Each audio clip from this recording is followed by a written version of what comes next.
Welcome our loyal participants. We will just wait for an extra 2 minutes to start sharply at 7:30. Stay tuned.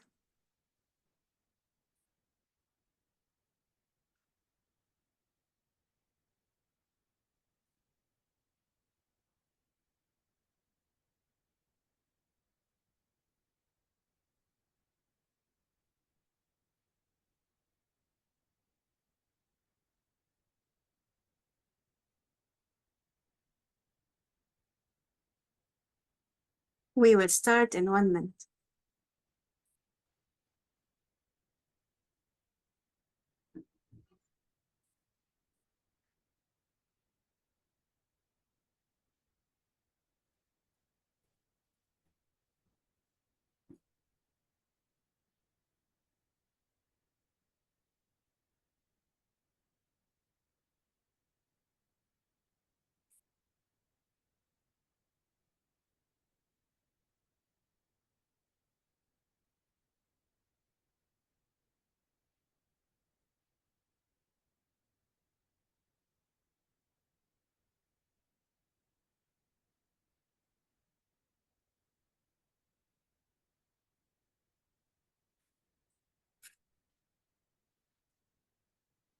All right, greeting.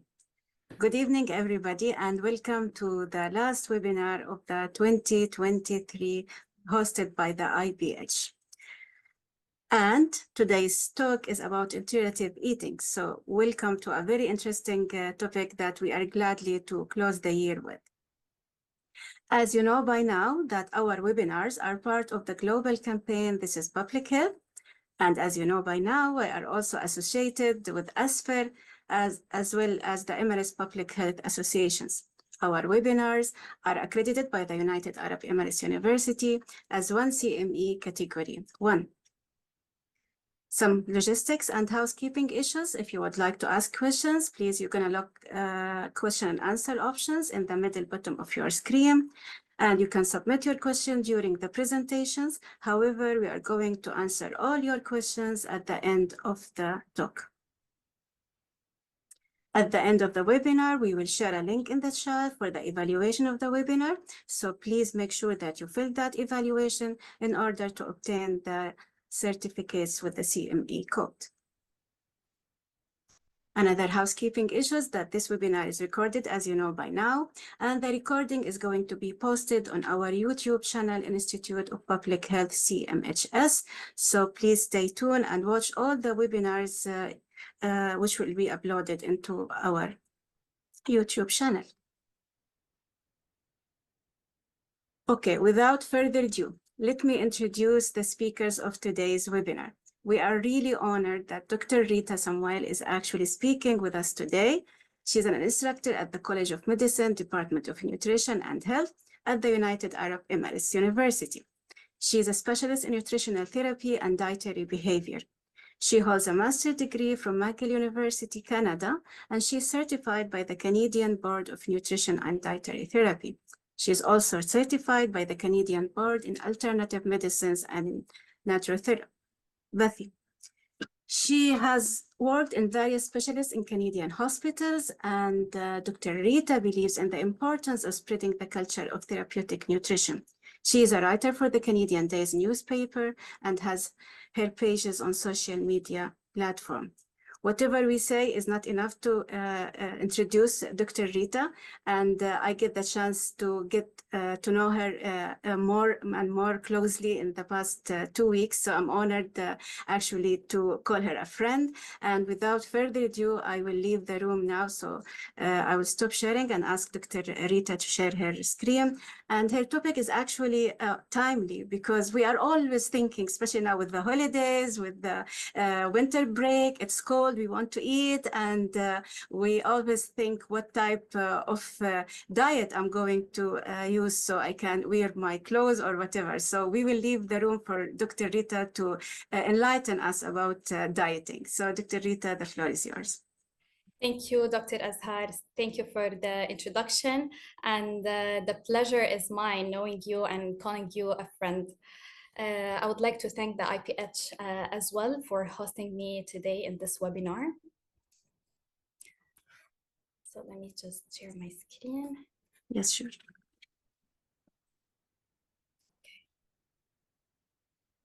Yes, we can see it. Yes, perfect. Okay. So good evening to everyone attending this webinar tonight to get to know more about intuitive eating, which is the revolutionary holistic approach for a sustainable well-being. In today's webinar, we're gonna compare the dieting, which is the traditional approach, to intuitive eating. We're gonna delve into knowing what are the 10 core principles of intuitive eating. Check what are some challenges or misconception, if I can say, versus the benefits. And I'm gonna end up by sharing some practical tips to help you live the intuitive eating journey. Before I start with the talk, I would like to ask you a couple of questions. And I think you can use the raise a hand button that you see on your screen. So I have only 3 questions for you. So feel free to raise a hand if your answer is yes. So my first question is, raise a hand if you had ever had a comment about your weight. Okay. Good. Okay, my second question is, raise a hand if you had ever run to food in order to ease or soothe an emotion. All the time. All the time. Yeah, I see this as a problem among everyone. Okay. Okay. So my third and last question is to raise a hand if you had ever felt guilt or shame after consuming a certain type of food. Is this a common problem as well? Okay, I see. I see. So throughout this webinar, we will able to answer those questions and answer why you raise a hand on those questions. So let's start by comparing the diet versus intuitive eating. So what is diet? Diet is actually, the diet culture is an industry that's worth 30 billion US dollars in the US by itself, where 45 million Americans go on diet every single year. So what is diet? Diet, it means that there are certain external rules and restriction to some type of food that people usually follow for a period of time. But after following those rules and restriction, people will feel deprivated. And this deprivation will be physiological deprivation and psychological deprivation, causing the people to break down the rules and to stop the restriction, leading them to overeating and binge eating. And allow me here to say the binge eating in Arabic, it's a sharaha ala ta'am. So people will binge eating, will overeat, and after that they will feel shame and they will feel guilt and they will feel unhappy about the action that they did. And they most of the time ask themselves, how did I lose the control and allow myself to consume this type of food or this much of food? Making them feeling unhappy about their weight, unhappy about the behavior that they did, and thinking that the only solution that's going to make them happy again is to go back on the diet. And this is the diet cycle that it fails in 95% of the time, leading to weight regain and affecting the physical and the mental health negatively. Versus the intuitive eating, which is a compassionate, holistic, non-diet approach that empower the individual to have a better relationship with their body and a healthier relationship with food, helping them reconnect to the physiological signals of hunger and satiety. And it was proven how intuitive eating actually improve the physical and the mental health of the people who live this journey. I'm sure that intuitive eating is not a term that is common and we don't hear of that often. And most people might think that it's a new trend. Well, actually, it's not. It's a science that was actually developed in the 1990s by two American registered dietitians. And we have hundreds of research and articles in the literature. Recently, we have a 2021 meta-analysis that showed how intuitive eating can actually improve the body image, the self-esteem, and the psychological well-being of healthy adults. Nonetheless, a 2021 longitudinal study that showed how intuitive eating can actually lead to better psychological and health behavior among people living with eating disorder. So let's delve more to know why we're talking now about intuitive eating. So we've seen that the diet has been failing by 95%, and obesity have been increasing worldwide. So definitely dieting is not helping with the obesity, and it's indeed affecting the eating behavior and the health behavior of the participants. So by the participant, I mean the participants who follow the diet. So here we see that intuitive eating can be the approach that actually enhance the eating behavior and the overall health of those people, of those participants or those people. And speaking about obesity, it is increasing worldwide. And let me here talk in particular about the United Arab Emirates, where 1/3 of the adult population are actually living with obesity. And they do suffer from low self-esteem, poor body image, and disordered eating behavior. And this is not just among the adult population, also adolescents and young adults, where 1 in 4 female actually have an eating behavior and body dissatisfaction. And those for sure are coming from the diet culture and the access to social media as well. We know that children copy the behavior of their parents. And this is why it's an alarming need now to start talking more about intuitive eating and start applying that in our daily life. Because 23% of the UAE children are actually having abnormal eating behavior. So let's delve more into the 10 core principles of intuitive eating. So principle 1 is to reject the diet mentality. Reject the idea that health equals certain weight or certain shape or certain size.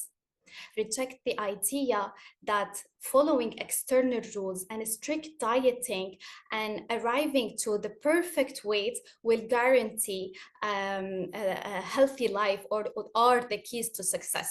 Because those have been shown to create a negative relationship with the body, to create a negative relationship with food, as well as creating an eating disorder.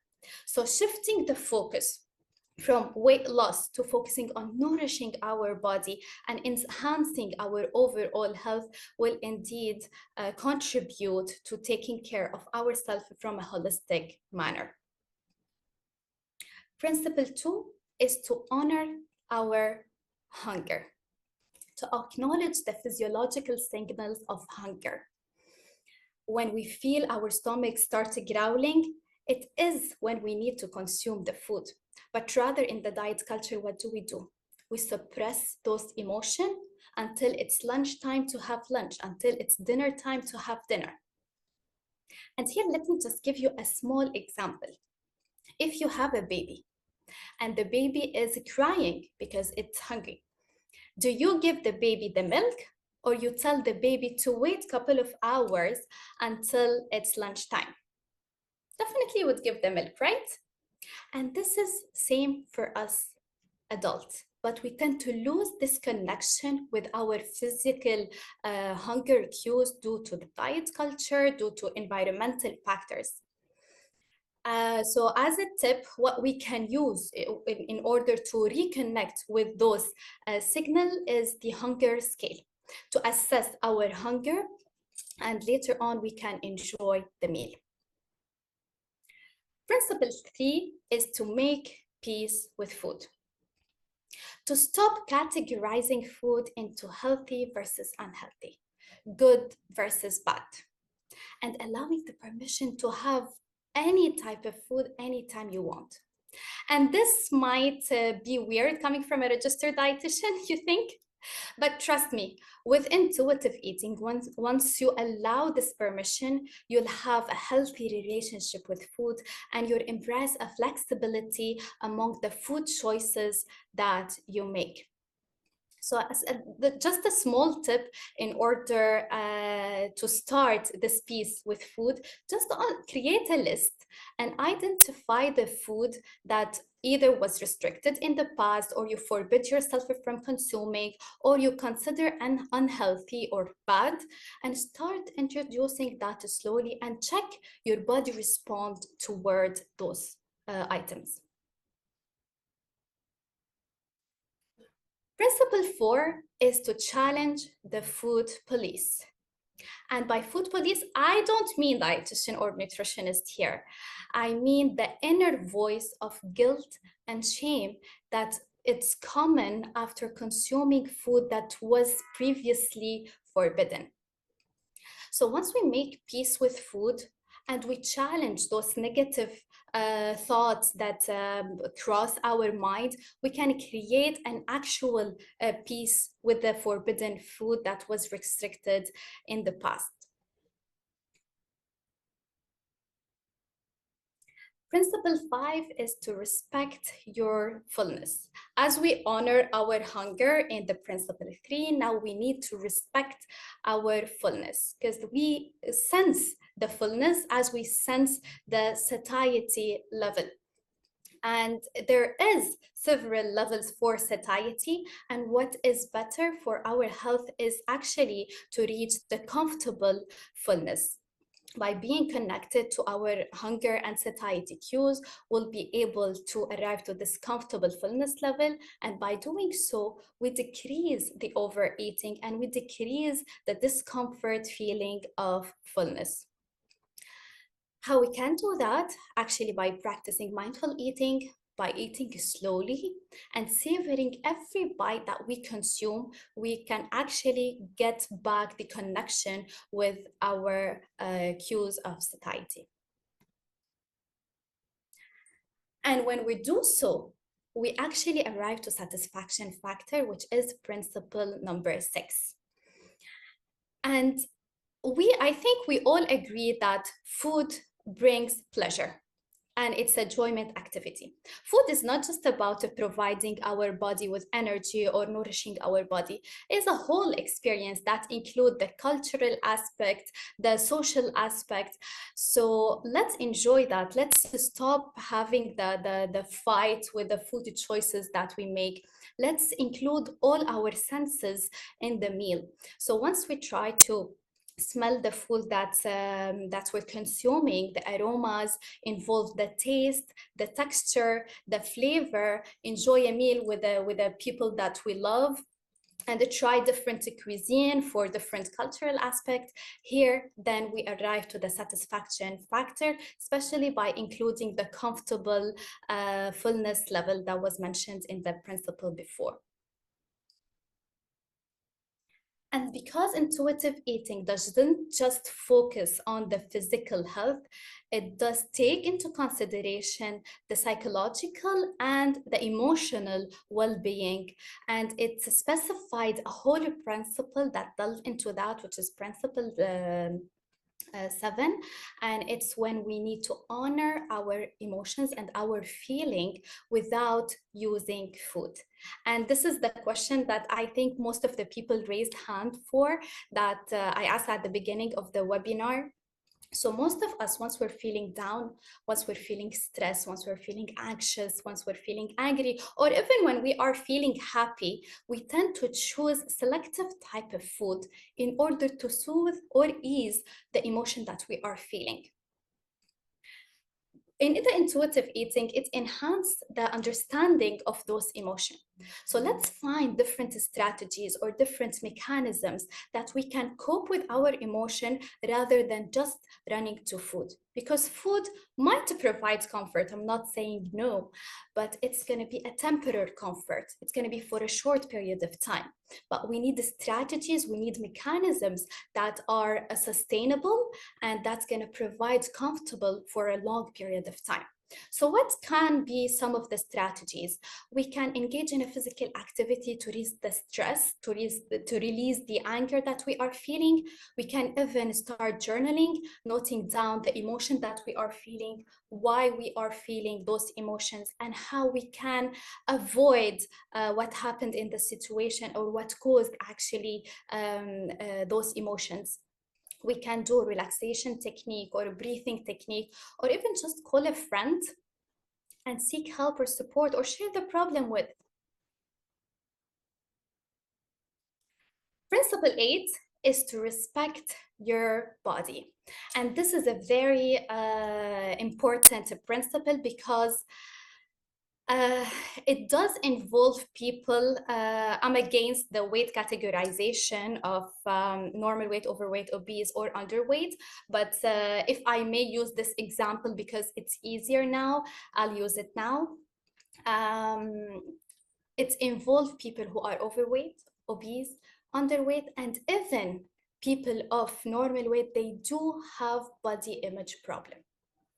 And this is coming definitely from the diet culture and several environmental social factors. And allow me to say that health is not related to specific number on the scale. And you're worth more than just your weight. So once we appreciate and accept the diversity of shape and the diversity of the body sizes, once we appreciate our body functionality and the unique characteristics that everyone have, only then we respect our body and can have a healthy relationship with our body image. So it's not easy to challenge the beauty standards, especially with the existence of social media.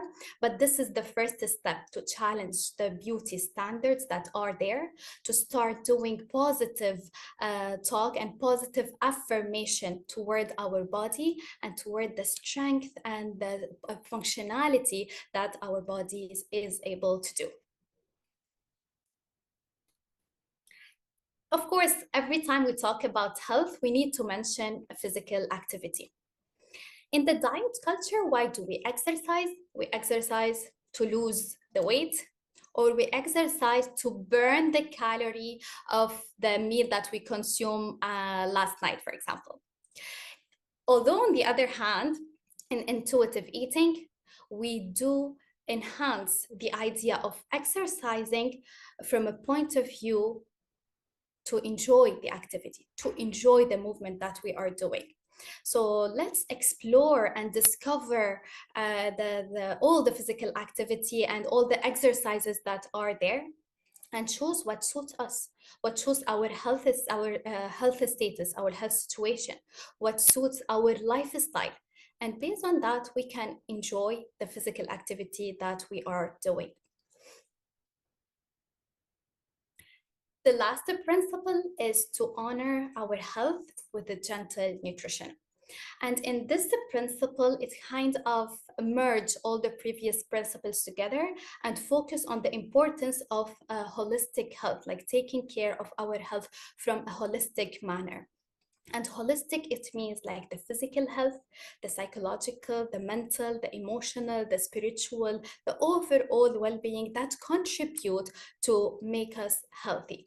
So by making food choices where from a flexible manner, where we have peace with food, once we exercise and enjoy the movement that we're doing on a daily basis, once we have a good relationship with our body, once we include all the senses in the meal that we are consuming and enjoying the overall experience of food, it's only then when we have an overall health that is sustained. Now we're going to move to some of the misconceptions that are there once we hear about intuitive eating. So a lot of people might think, okay, this is a new topic, this is a new trend, so it definitely gonna guarantee an immediate weight loss for myself. Other people might think that, oh no, it's gonna make me gain weight because there is no control.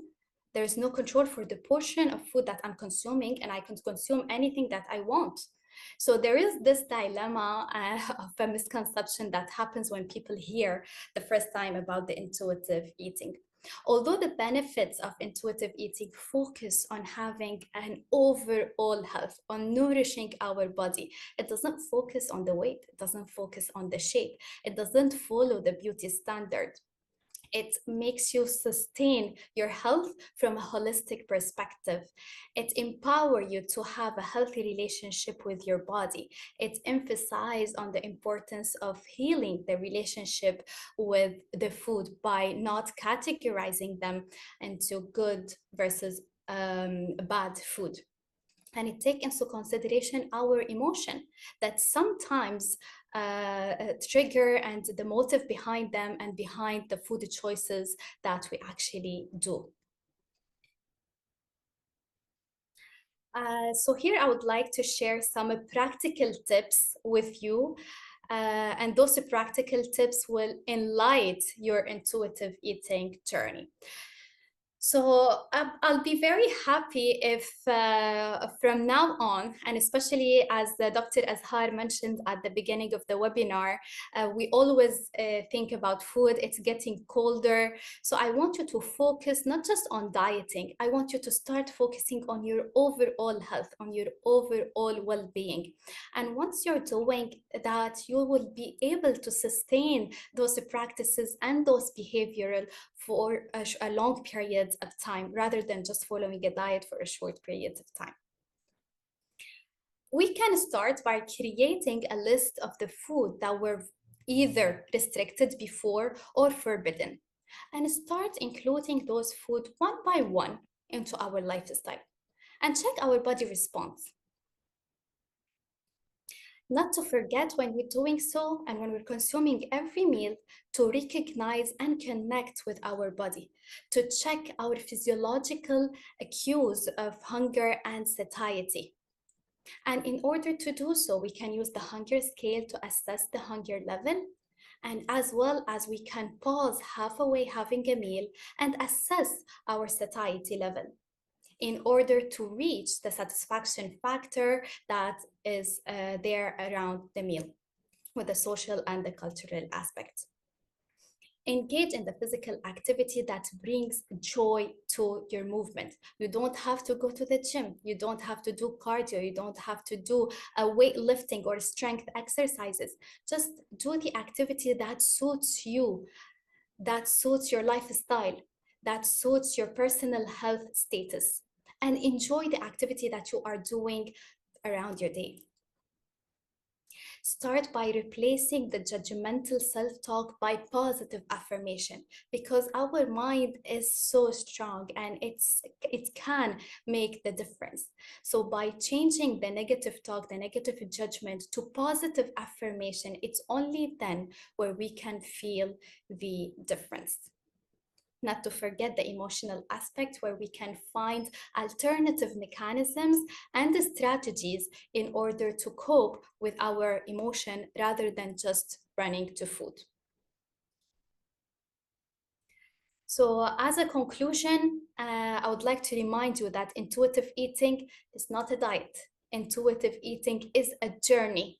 It's a journey that takes time, that takes patience, and it's fine to seek support, to seek help throughout this journey.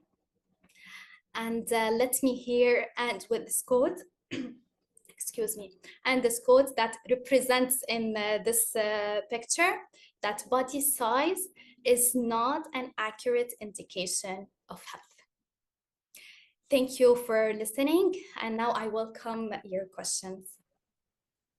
Actually, thank you so much, Dr. Rita, for such very engaging presentations, honestly, and thought-provoking in a way. And actually, if you can see in the chat, people are getting hungry because of the presentations and because it coincides with the dinner time. So they are actually now planning a healthy dinner. So I would like really to thank you for opening our eyes to a new concept regarding eating. And I definitely like the idea of not feeling guilt. I like this police metaphor that you use. It is really thought-provoking. So I would like now the audience, because I can talk with Rita for hours. So I would like to open the room for the participants. Please, if you have any questions, feel free to write it in the question and answer bottom, and we will answer it for you. And I can see that someone already raised hands, so let's unmute them. Okay, if anyone have a questions also, they can raise their hand and we will be unmuting them. So yes, allowed to talk. Please go ahead and unmute yourself. MH, I cannot get the full name. Yeah, Assalamu alaikum.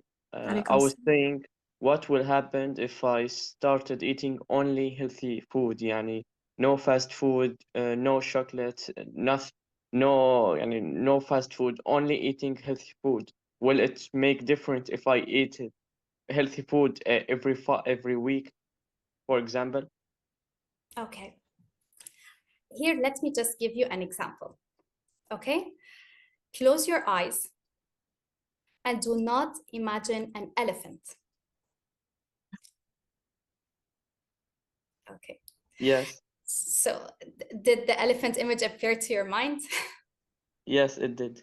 Okay. This is exactly what happens when we tell our body and ourselves, I'm not going to have fast food today. I'm going to keep the fast food until the weekend. It's going to remain there because we're not having this flexibility around the food. What will happen if I was craving fast food and I want to have that today, which is a Tuesday, and it's not a weekend? That will be harmful or to the body? Why it will Oh, be harmful to the body. Here we need to take a personalized approach. Depends on the health situation and depends on the lifestyle that the person is living.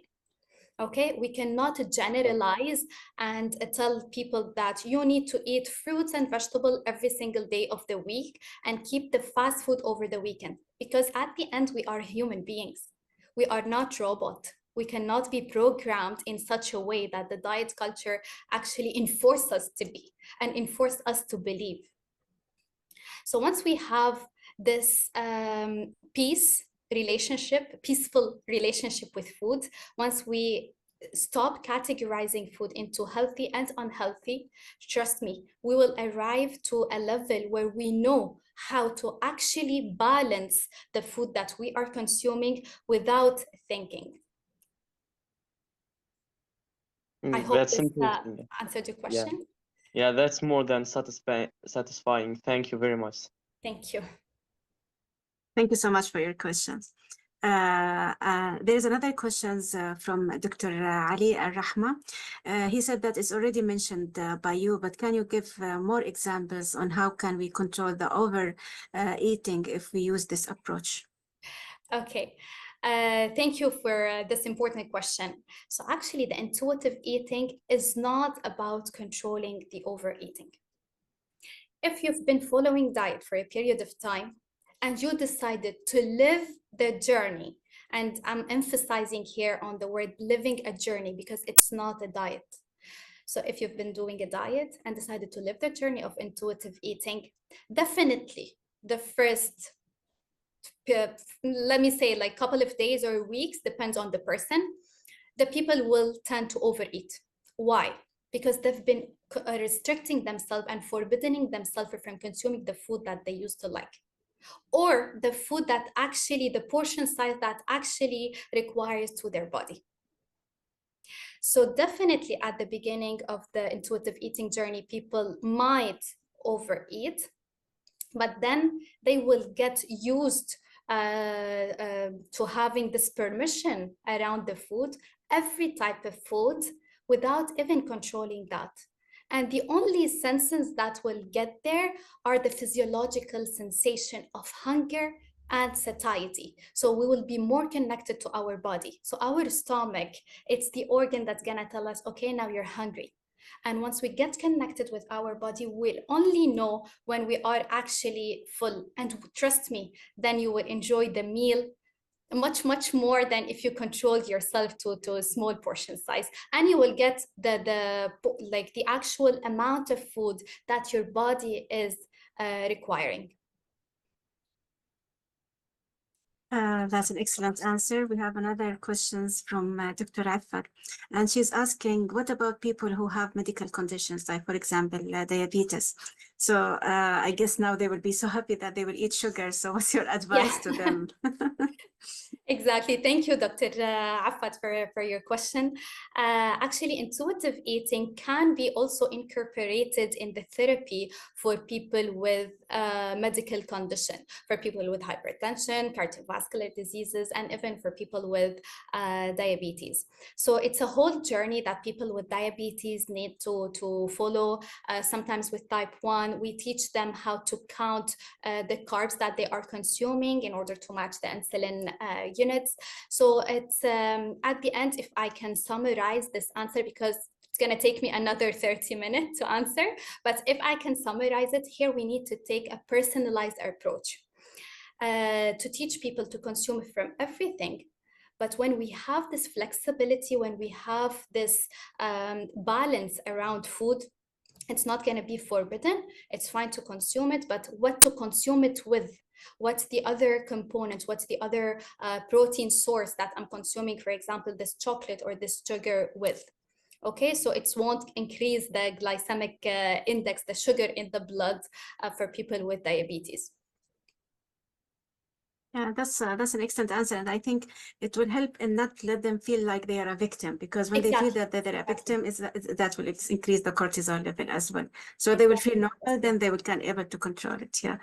I don't know if there's other questions. Yes, we have here. So a question from Prof. Muhammad Abid from UK. How do we balance between the choice of healthy food and the availability of abundance of food with unhealthy contents? Okay. So the first thing that we need to do is, and I had this conversation with Dr. Azhar and Dr. Affat actually in a couple weeks ago. And how did we categorize food healthy versus unhealthy? Where did this categorization come from? It actually depends on the health condition and the health situation. For example, if a person has a celiac disease, they are not able to consume gluten. So does it mean that gluten is bad? What if a person is lactose intolerant? They cannot tolerate lactose that exists in milk, for example. Does it mean that milk is a bad product? Okay. No.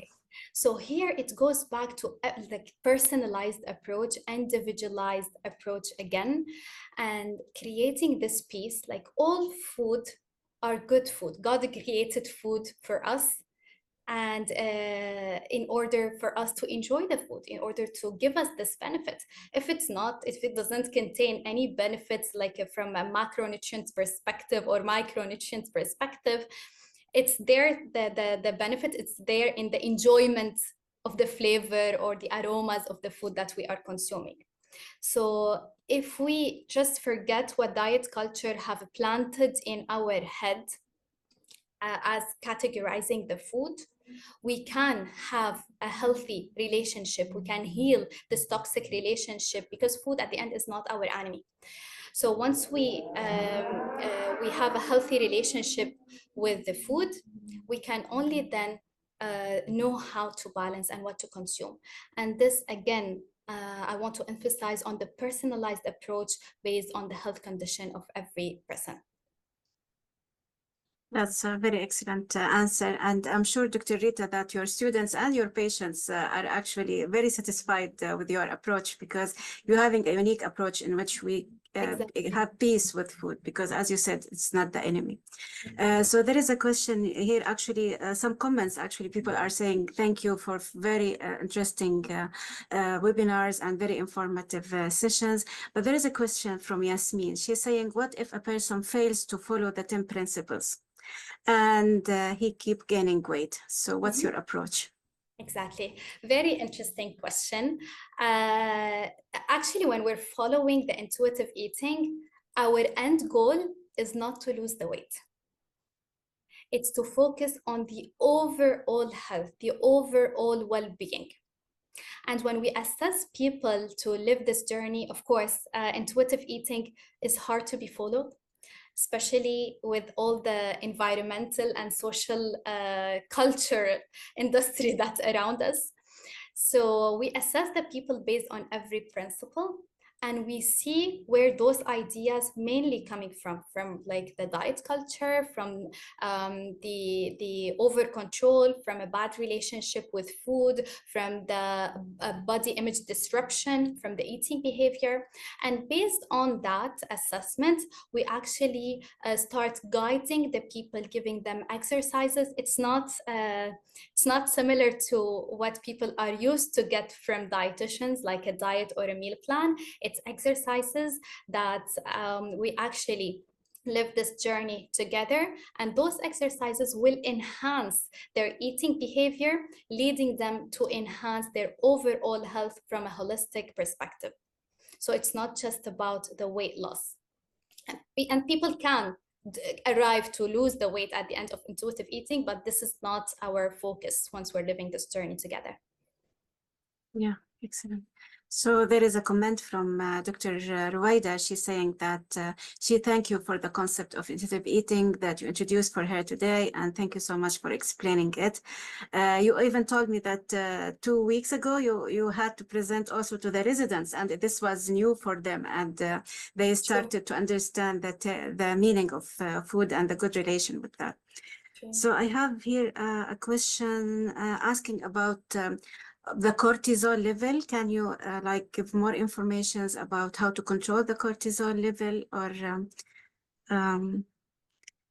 would you like to keep it for another webinar? Maybe we can discuss more about diabetes and cortisol level. I guess that would be Exactly. a We can good specify theme. how can intuitive Yes. eating be incorporated with the diabetes. But Yes, because exactly. at the end, like cortisol levels are like, you need to take several factors together. It's not just like the by itself. Yes, yes. Yeah. Exactly. So, Niveen, stay tuned for 2024. We're going to invite Dr. Rita again to speak specifically about how to tailor foods with type of diabetes and hypertension. So there's a questions from our director, Prof. Michael, is asking, what's your opinion about the involvement of parents allowing intuitive eatings in the choices of their children? So is there any danger of increased sweets or fast food intake by children? So how can we prevent unhealthy choices by the children if we give them that authority? Excellent question. Actually, it's easier to start the intuitive eating journey with children rather than with adolescents or adults, because yet we get to start fresh with them and plant in their head the information of body acceptance, of food freedom, of healthy relationship with food. So we will start fresh with them. The diet culture information won't be there in their heads. So we won't take much to start with them as we do in among people with like adolescents or adult people who already have the diet information in their heads. And the hardest part is doing the shift. And children per se, like 6 years old until 10, they're not that much exposed to social media, and they're not much exposed to the cultural diet or rules or restriction that we hear from people around us. So this will not increase their sugar intake, rather we will raise intuitive eaters, so people who have food freedom and have healthy relationship with food in the future. Yeah, that's an excellent answer. So we have another question from Dana. So is it effective with people with obesity in order to lose weight gradually? or it is not part of the intuitive eating goals? Okay. It's not our goal. We do not start the intuitive eating to lose the weight, but it actually can happen. Because what we will arrive to at the end of the intuitive eating, or while we're living the journey of intuitive eating, is the biological weight. Often in the health field, we hear about the actual weight, the perfect body weight, but we don't hear about the biological weight, the weight that our body actually is comfortable at and comfortable functioning at. So it differs from a person to another. We don't all have the same biological weight, and this is normal because we are a human being and we have diverse background, different genes, and a different lifestyle and environmental factor that influence us. But we cannot specify a perfect weight based on height and weight of people, because both people can, like two people can have the same height and the same weight, but different health situation, different genes, and different lifestyle.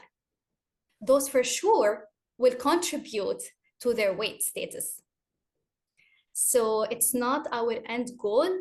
It can help people to boost their body image, boost their self-esteem, and enhance their overall health. And throughout this journey, it can lead to losing a couple of kilos. Yes. Yes. So the goal is to be healthy. Yes. So there is a comment from Dr. Amal. So Dr. Amal enjoyed the session as well, very well. And she's saying, what is your comment about the timing of the meal? So not only what person eats, but what time they are eating. So for example, those who will eat late at night, how that negatively impact their health and body image. Okay. From the intuitive eating perspective, it's completely fine. If your stomach growled before heading to bed, it's okay to consume the food that you like. But keep in your mind not to feel guilt or shame, because those two feelings will lead to overeating and binge eating later on. There are a couple of studies that are ongoing in relation to the timing of the meal and the intuitive eating, but there is no criteria of how many hours before I sleep I need to stop eating, or what time I need to have lunch, or if I need to consume my breakfast every single day at the same time. Intuitive eating is a journey, and it's about flexibility. And at the end, we are a human being. It's fine if we consume today lunch at 12, and tomorrow, because we have a lot of work, we couldn't consume lunch until 2, or we were feeling hungry at 11:30, so we decided to have our lunch earlier. It's fun to have this fluctuation in the meal consumption, because intuitive eating again is about providing flexibility, because not every day is similar to the other. And not every day our emotions are the same, nor the environmental or the social aspects are the same of every day. That's great. So people are asking, there's a question from Soha, can we incorporate intermittent fasting with intuitive eating? Simply no. And let me here explain. Because intuitive eating, you're actually restricting yourself from consuming food for a window of 8 to 16 hours. Then you can consume the food. And in the intuitive eating, we spoke about gaining the connection with our hunger cues and satiety cues. So what happened if I felt hungry at 11, but I cannot consume food until 2? Because this is the window where in intermittent fasting, I'm allowed to start eating. I'll keep on suppressing the feeling of hunger. And once we suppress a feeling of hunger, what will lead to? It will lead to overeat and sometimes to binge eating. And we will not feel comfortable fullness, and we will destroy the satisfaction factor. So the overall experience of the meal, of the food, the enjoyment, the pleasure of eating is gone. So like the opposite direction, if I can say. Yeah. So people are asking also that we add topics about eating and bariatric surgery, especially after surgery. So maybe this will be a talk for another webinar, which we discuss diseases and eating pattern. Yeah, inshallah. There is a question from Dr. Geraldine, actually, and she's actually referring to a very good point that the seeds of comfort eating is being raised with a childhood. So, for example, when a child comes with unpleasant experience or disappointment, we try to please them with taking them to the cinema, give them food, give them some sweets. So how do you think we can correct this behavior and culture attitudes? Exactly. Like, I feel your question is about like food as a reward. Mm-hmm. Give it a title. Yes. Yeah. Like, I always wondered why always chocolate was the reward. This will actually be part of planting the idea that chocolate will be the reason that soothe or ease an emotion that you are feeling. Once you're feeling bad, I'm going to give you chocolate in order to make you, to cheer you up or to make you feel better. So once we start doing the opposite from a childhood, it's fine to have a chocolate. Chocolate is similar to an apple. Which one would you like to have?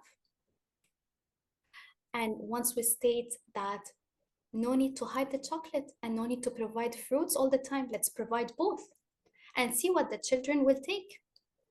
Children learn from our behavior, and we need to be good role models, and we need to be smart not to indulge the diet culture rules into their behavior.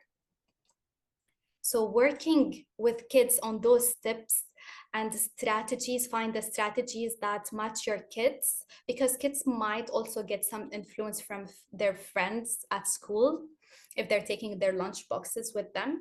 So once we find the strategies that match our kids, only then we can raise intuitive eaters and people who have a healthy relationship with the food. Yeah, and maybe not let them watch Charlie and the Chocolate Factory. Right? Yeah. So Dana have a follow-up question. She's saying, then how do you evaluate a normal biological weight? So if we're not gonna use the weight and height as an indicator, so how do you do that? Okay, this we can talk more about in the disease webinar, Okay. inshallah, like weight and like weight and other diseases and the intuitive eating, because it's a long topic to answer in a couple of sentences.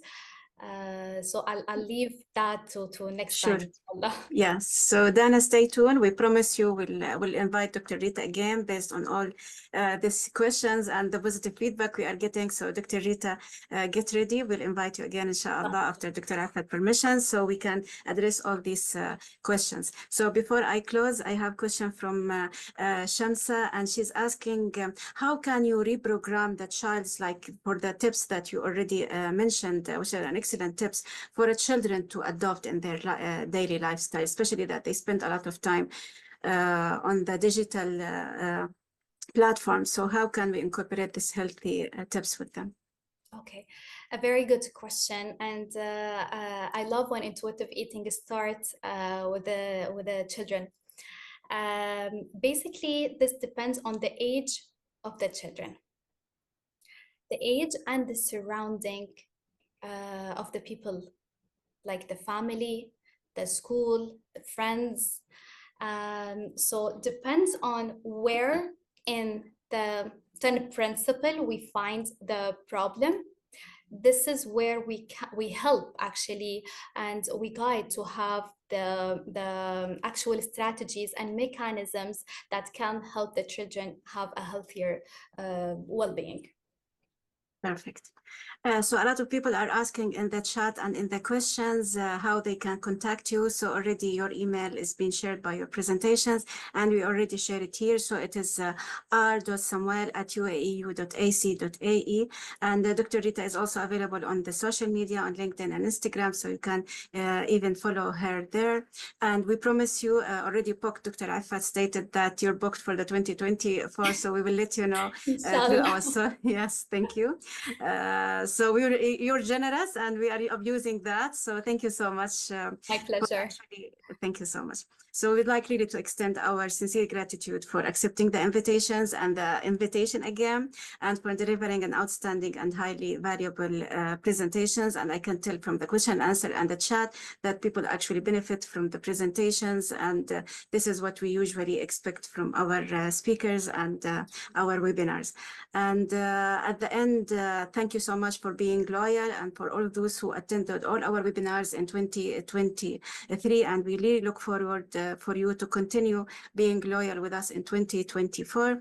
And we cannot close without thanking the soldiers behind lines. So we would like really to express our thanks for everybody who help in making all our webinars possible, including the management of the College of Medicine and the United Arab Emirates University.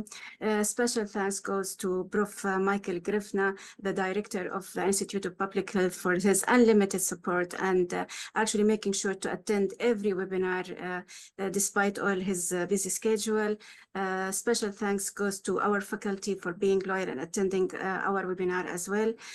Special thanks to Mr. Ismail for taking care of all the technical issues, Dr. Affat for her perfect organizations for the community webinars, Mr. Sajid for his IT support, Mr. Amino, Ms. Bayan, and Ms. Khadija for their contributions. And the biggest thanks and the heartfelt thanks goes to the audience for their active participations in the webinar and for being with us even after hours. And please remember to fill the evaluations to receive your souvenir, the CME certificate. And please stay updated following the IBH social media accounts, which are posted there. So you can find us at any platform, LinkedIn, Instagram, Facebook, Twitter, and YouTube. And there we will post about our upcoming webinars and the recording of our webinars as well. So we eagerly anticipate your future participations on 2024 webinars. And with that, I say Happy New Year to everybody and happy holidays to anyone celebrating the Christmas. Take care, stay safe, and goodbye. Thank you. Thank you so much. Thank you. Thank you. Thank you so much.